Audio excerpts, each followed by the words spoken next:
Ito naman mga kabrigada ang mga naitalang validated election-related incidents ngayong taon kumpara noong 2023. Mas mababa daw ng 56.19% ayon huyan sa PNP. Brigada Kath Austria, ibrigada mo! Brigada Live Report.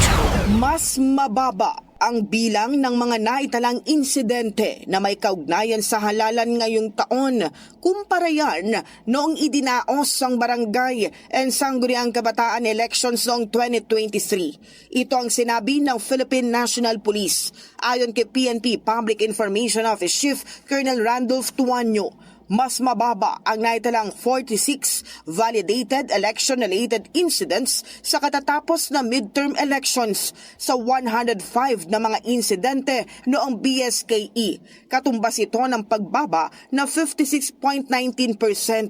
Karamihan sa naitalang bilang ng validated ERI ay mula sa Cordillera Administrative Region. Sumunod ang Bangsamoro Autonomous Region, Calabarzon at Region 9, habang may naitala ring insidente sa Regions 3, 5, 6, 11, 12, 1, 8 at Region 10.